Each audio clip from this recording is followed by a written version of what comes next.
Welcome back to MMA Al Dente. I am here to talk about fight number 4, Rafa Garcia versus Maheshate. Maheshate, 6 foot tall, 5 inches taller than Rafa Garcia, and he's 23 years old, 5 years younger than Rafa Garcia. Rafa Garcia is the veteran though, 13-3 record. He's got 1 KO win, 8 submissions, and 4 decisions. And his 3 losses are all via decision, and they're all inside the UFC. He lost to Jakar Close, Chris Gritzmacher, and Nasrat Hapgrast. 3 very good fighters, and Rafa Garcia has already proven he belongs in the UFC. Got a beautiful submission win over Jesse Ronson. He was the guy who beat Natan Levy, outworked him and took him down. And he's also got wins over UFC veterans, Humberto Banderay, Eric Gonzalez, who might be out of the UFC right now, and Esteban Payan. So even though those guys may have all come and gone, they're good names to have on your resume. So he's got a deeper resume than Maheshate. Maheshate, though, he's young, 23 years old, like I said, and he's a really good striker. We saw in his Contender Series fight over Achilles Estremada, if that's how you say his name. First of all, Achilles hurt him badly in round 1. It was an awesome comeback victory for Maheshate. Would have been better if he got the finish, but still, it was an amazing performance. And in that fight, you saw everything from him. On the feet, he was very dangerous, landed multiple flying knees, I believe, and really mixes up punches and kicks very well. He's a functional athlete for 3 rounds, and that's why he's got 4 decision victories, but that was a very solid victory over that guy on the Contender Series. That guy was a gigantic favorite to win, too. And then he went to the UFC. He knocked out Steve Garcia in a win that's gotten a little better with age, since Steve Garcia knocked out Chase Hooper in a fight that still gives me fucking nightmares because I picked against Garcia there.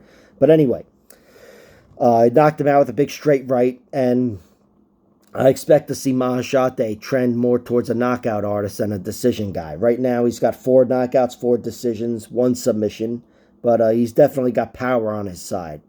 And even though I don't expect him to not knock out Rafa Garcia, he still could get it done. He's the kind of kid who's definitely got the power and that exuberance, the kind of guy that will throw a flying knee. And against a guy that's shorter and intent on wrestling, that could produce something deadly.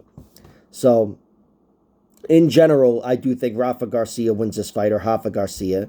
I trust his durability to keep him in there, and I trust him to close the distance and get Maheshate down. It's not something I completely trust, though. So, really, my bet is the under. Neither one of these guys has ever been finished. I look like an idiot for even suggesting this, but I think this is going to produce a finish. I think if Garcia has his way with Maheshate, it's a lesson. It's him taking him to school. He's going to teach him a lesson. And when Garcia gets his way, generally speaking, more often than not, much more often, he gets the submission. And I think he could, if he's able to get the takedowns and able to work on top of Maheshate, I think Garcia will work him over and find a finish. On the flip side of that, even though Garcia's never been knocked out, Maheshate, with his height and reach, if things are going well for him and Garcia is like a fish out of the water, not being able to get the fight to the ground, he's going to look like a fish out of water. He's a sloppy striker. He's got to close the distance. And I think Maheshate, having his way, would produce a finish. So overall, I'm going to go with Rafa Garcia. I think he's going to win. I'll take him via submission in round 2. Go with the rear naked choke, similar to the Jesse Ronson fight. But my only real bet is on the under. Plus 155. 2.5 rounds. These guys got 5/6 of the fight to get the finish.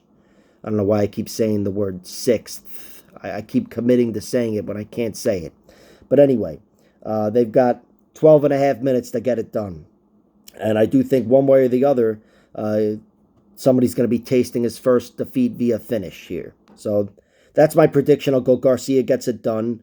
But the underline, especially at plus 155, is much more appealing to me than even the Garcia money line. Because, again, I think this fight is close to a coin flip. And depending on which side that coin comes down on, it's going to be a good night for that person. They're going to have a lot of success in this one. Of course, maybe the takedowns only work halfway and they'll meet somewhere in the middle and have a split decision type of fight, now that I predicted it would end in a finish. But I'm still trusting my instincts. I think somebody's going to go down for the first time in this one here, and we'll see what happens. Like, share, subscribe, all that horse shit, and check out my other videos.